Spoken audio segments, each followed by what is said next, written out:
Hi, Gaye DeRusso with the Majestic Rider. So today I'm going to talk to you a little bit more about cantering gaited horses. It can be very difficult with a lot of horses because they get their legs confused, but it is harder with the pacey one and the ones that just gait versus the ones that can trot. And it's harder with the horses that have the longer stride, like the walk-in horses, versus something like a Rocky with a shorter stride. As you're cantering them, many are confused because you're not given a clear cue. I always give them what's called pre-cues, which allows the horse to start thinking, what does she want me to do? And you can do it in different ways, but you want to give them 2 to 3 signals a little bit apart so they understand what's coming next. So what you'll hear me say in all my videos is I half halt, which means I squeeze and relax on the rein. I shift my weight to the outside of the arena. So say I'm going to the left, so I'd kind of shift a little bit more weight into my right hip. I say the word canter, and then I ask them with my outside leg, which is my right leg. I don't kick them. I just squeeze with my leg if that doesn't work. I then use my heel. If that doesn't work, I'll use a little spur or a tap with the stick. If they don't canter off, I bring them to the walk and I start again. So with the trotty ones, you can push them forward through their trot and try to get the canter that way. But with the pacey ones, you don't really want to pace into it because they can get very trippy and fall on their face, and you don't want a horse to flip over on you. So it's better to try to get it from a walk. If you're not getting it, then you want to try to use either a jump, which you've seen in some of my videos, or a pole. It's much easier to do in a round pen where you're enclosed than doing it in an arena where even though you have walls in the arena, it's not in a circle. So you have to be able to balance yourself and balance your horse in order for them to do it well in an arena. Otherwise, you want to stay in that round pen until you can canter really well and then start to come off the round pen wall about a foot or two. And once you can canter circle and you're off the wall, then you can start trying it in the arena and it'll make it much easier for you. If you just take them and gallop them around the arena, most of the pacey ones will cross canter. You'll think it's correct, but they're cantering on the wrong lead behind, and that's not what you want to teach them. Same thing if you're galloping up a hill and you really don't know your canter leads. A lot of times those pacey ones or the ones that just gait will cross canter and you'll be teaching it to them wrong. If you teach it in the arena and you get it good, they'll be able to canter anywhere, on the flat, on the hills, down the hills, some of them. But if you just do it out on the trail and you do it on the hills, especially those pacey ones, they'll be able to canter the hill, but they won't be able to do it on the flat. It's just very difficult for them, and you're training them differently than all the rest of the horses out there have been trained. The Arabs, the quarter horses, the thoroughbred, everybody trains them in the arena. But with the gaited horses, everybody just takes them out on the trail and then expects them to do things without any education at all, and that's just not the best way to do it. You can get it, but for the rest of that horse's life, it'll probably have one lead and it'll be cross cantering, and so the canter won't be as comfortable as it could be. When I use the poles, once I get the canter, a lot of times the pacey ones will fall out of the canter. So if you have poles set up in a circle, you can go to another pole and ask for that canter again, and that will help them to get back in the canter. When you're asking for the lead, I always push their hind quarter to the inside of the circle because that will help them to get the correct lead and keep their head bent a little bit to the outside. So if I'm going left, I have their head a little bit to the right. So if you start going back and watching all my canter videos, you'll see that my horses look like they're sideways when they're going to canter off because I'm helping them get that lead. In time, once they're finished in their canter, then yes, you could bend them to the inside and ask them for that lead. But for these horses, it's very hard to usually do that in the beginning unless they're on the trotty side. Now, as you practice in the canter, a lot of the horses will get anxiety because they don't know what to do with their legs, especially the pacey ones. So all you're trying to do in the beginning is not canter 10 steps. When you're teaching it, you want to get 1 step. And once they get 1 step, you stop, reward them with rest, you scratch them, you can give them a little treat, let them sit there for a couple of minutes and try it again.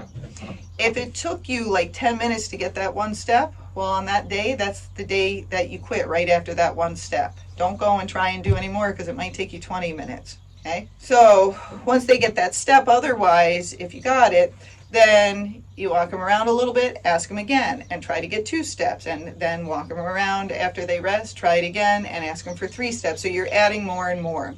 These horses are weird in that they won't know how to canter, they can't do it, takes you forever to get one step, and you stop, rest them, and reward them, and they go, oh, I get what you want. And the next thing you know, you get 2 steps, 3 steps, and then they're cantering a circle around. It's the most amazing thing and the weirdest thing at the same time. But that's how these horses are, and that's why a lot of people get confused. When they get tired, say you cantered a whole circle and then you're trying to do it again and now they're falling apart, you need to quit. Get one more good step and you quit.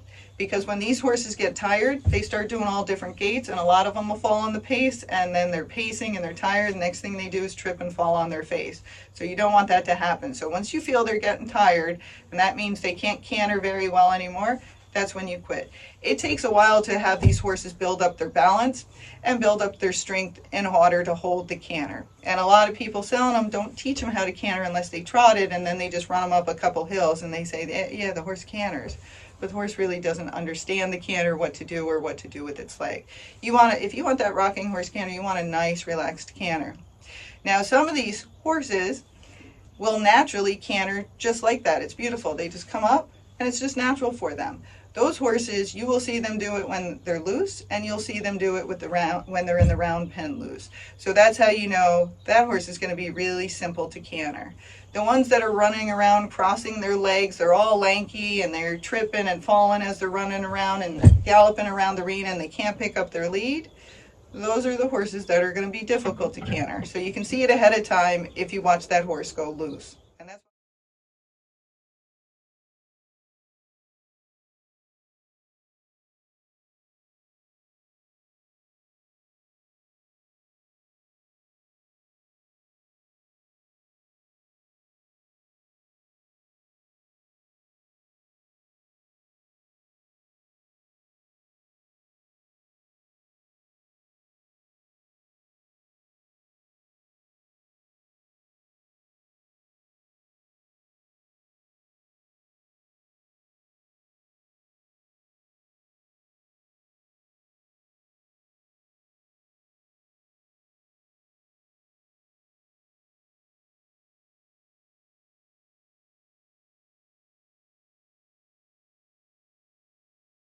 loose. And that's why I always ask people, show me the horse loose so I can see what it does, and then I know how to help it better. As you're cantering these horses, some of the horses might be easy to canter, but then you get a flat canter. But what I mean by a flat canter, it's just kind of strung out and low, and it's comfortable, but it's not that uplifting canter.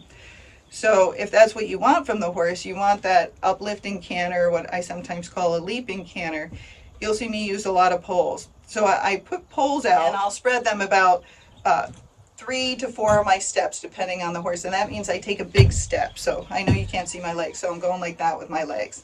And I take a big step, bring my feet together, take another big step, take my feet together. And I'm about 5'5". So each horse is a little bit different. Then I'll lunge them over the poles and work them and see how they do.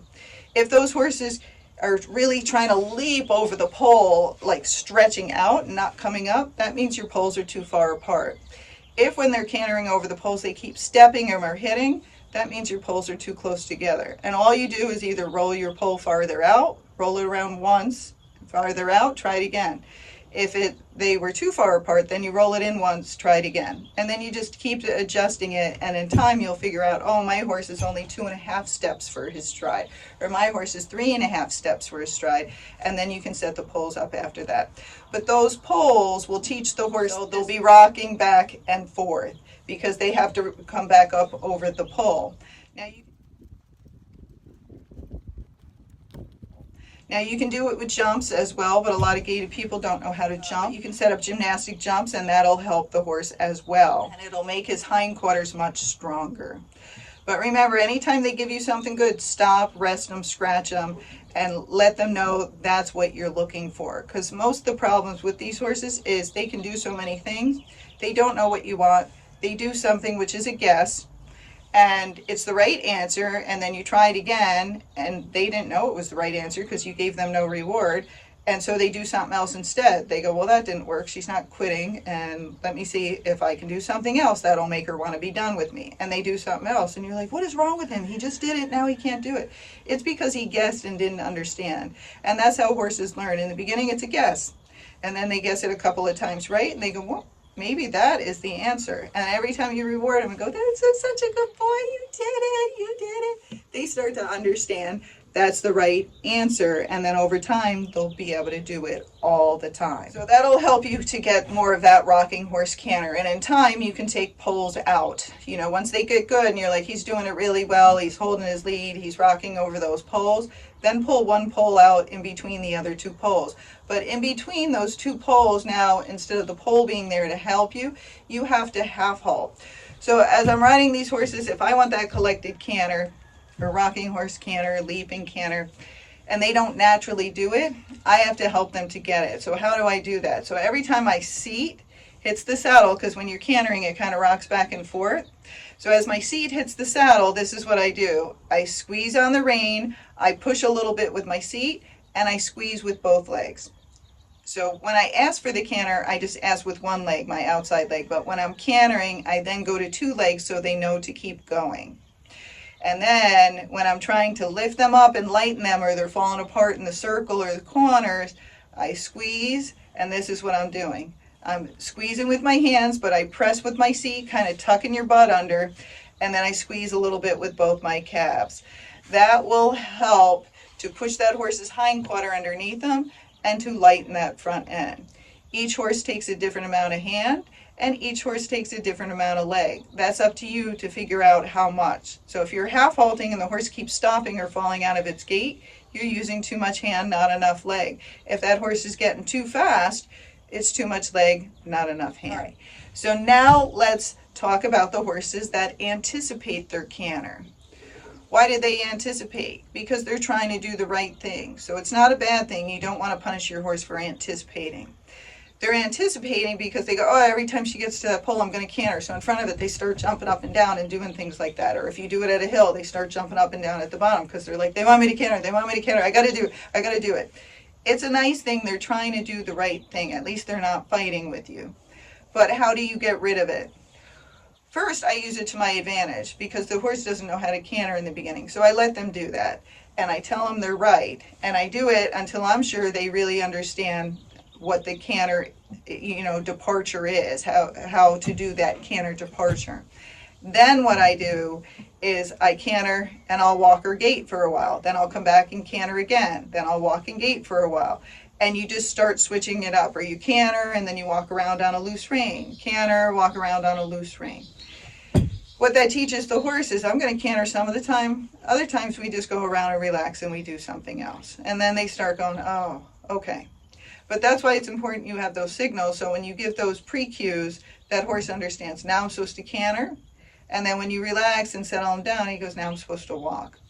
Each horse, it takes a different amount of time for that to get to their brain. The mares will get it pretty quick, but they can fight you about it. They can fight you. The geldings will get it, but it will take longer for them to get there. So I might get on a horse and I do that, and after one session, they got it. They don't anticipate anymore. Other horses will take 10 times. Some horses will take 1,000 times. You just got to keep doing it and don't give up, and in time that horse will get it. A lot of the horses freak out when you ask them to canter, and it's because they don't know what to do with their legs. And they get major anxiety. And then the problem is you're on their back. They don't know what to do. When you ask them, they get their legs all tangled up because they're usually the pacing horses. They don't know what to do. They pace really fast. You're bouncing around. They're losing their balance. You're losing your balance. They trip, fall down, you fall off. Then you go, I don't want to canter that horse. He doesn't know how to canter. He's a spaz. That's not it. He just didn't know what to do. He thought you kept wanting to go faster. As you bounced around up there, you were gripping with your legs, so he went faster and faster. But all he knows how to do is pace, so that's what he did. He paced faster until you bounced off. So it's very important, if you're not a good rider, that you either get a trainer to help you, or you do a lot of the cantering from the ground before you get up there. And you want to get that horse as well balanced as you can before you ask under saddle. And that way it'll be safer, the horse will have a better cue. The reason you always hear me say canter in the videos is, one, these are usually horses in training, so when they go back to the owner and the owner doesn't ask exactly like I do, I want to make sure the horse knows the right answer. So I tell the people to say canter because their cues are going to be a little bit different. When I'm on the ground and I'm cantering them, so I'm lunging them, or I have them side reins, surcingle, or you can long line them, use that word. So the day you get up in the saddle and you give them the cues to canter, they'll have an idea she wants to do the same thing. The other things that you can do to help you is always do it in the same area of the arena, because then the horse will know that's where we canter. And then they'll anticipate, but again in time, then you can change it up. But in the beginning, it will actually help them. So like if you're doing the poles and then you just want to walk or trot over the poles, a lot of times the horse will canter over the pole. And if they haven't figured out the canter yet, and you go, no, I want you to walk over the pole, they will be like, when do I walk and when do I canter? And that's too hard for some of the horses. So I say, just use the poles to canter. Don't use them for your gait or anything else. And then once he can canter well, then you can start walking over the poles and telling him if he tries to canter, no, and then slide the bit and say walk, and then walk around and just walk over the poles. And when he walks over the pole, you stop and reward him. So some of the things you're doing with your horse's gait and with your canter, they will anticipate, and they will get a little spastic, and they will get a little bit hot. But it's just part of the whole learning process, just like when you get frustrated or you get upset. That's what's happening with the horse. And they can't speak English, they can't understand, so we have to explain it in a way. And usually if you're having major problems with the horse, that it can't canter, it can't gait, you're not breaking down the steps small enough for that horse. And that means you might have to reward every step in the beginning that they do.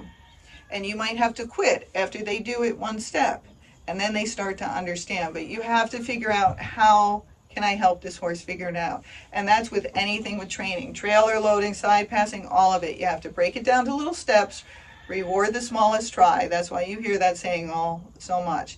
You reward the smallest try, and then you keep adding more and more, but slowly, and make sure that horse has that next step down well before you go to the step after that.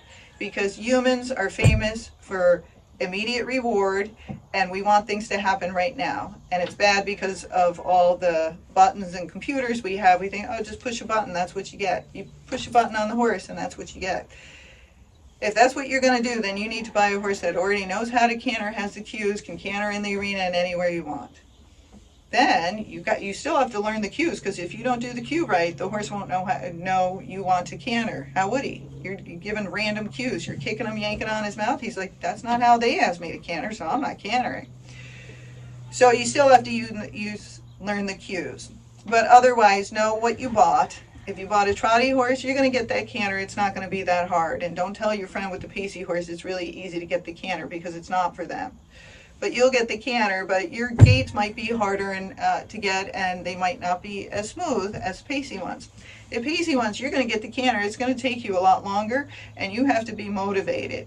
And you have to do it correctly and spend a lot of time on the ground if you want to be safe with them. But you'll get it, and some of the canters on the pacey horses are the most amazing canters ever. But you have to stick with it, and it can take a long time, but don't give up on it if you want to get that canter. Again, if you get frustrated and your horse doesn't gait well and he's not cantering well and you don't want to deal with it, then the best thing for that horse's life is that you sell him to someone who would like to work with him and teach him what to do. It's not the horse's fault. He's uneducated because somebody took him and did a quick sale, and he's probably a really pretty horse, because that's what they do. They saddle break him and off they go, and the pretty ones sell for a lot of money. So you got to make sure it's as broke as you want and that it knows what it's supposed to do, and then you know how to tell it. Also remember, if you're having problems with the horse actually going into the canter, most people are pulling on the reins too much because they're nervous. They're nervous they're going to fall off, so they're balancing on the horse's mouth, and just that little bit of pressure, even if it's not much, but you're a little nervous, you're going to be holding, and that little bit of pressure will keep that horse from going into the canter. You might see this in some of my previous videos too. If you're not sure it's happening or not, go in a round pen if you can, or the arena. Put your reins in one hand. With the other hand, grab the pommel or the horn. Push your hand forward, and then ask the horse to canter. If the horse canters right off, you know you were pulling on it. And just let it canter a bit, but pull yourself down into the saddle so you feel secure. After it goes, if it is cantering, goes 10 steps or so, then stop, say whoa first, then pull, reward the horse, and then try it again. But no, if you're not getting the canter, or other people can get the canter but you can't, a lot of times it's our hands and we're just nervous and we're holding them, and so they can't canter because you're holding them. So try to relax, but you'll get a better seat if you're holding on and pulling yourself down into that saddle, and you'll feel more secure. And in a round pen, it's smaller, so they can only pick up so much speed, so it's not as scary. Versus if you're in arena, they can gallop around the whole arena. But again, remember, you're trying to get them to understand the cue first. They can't understand it if you won't let them actually try to canter. So that's another thing, if you're having issues, is release your hands or ride with a longer rein and try to let that horse move forward.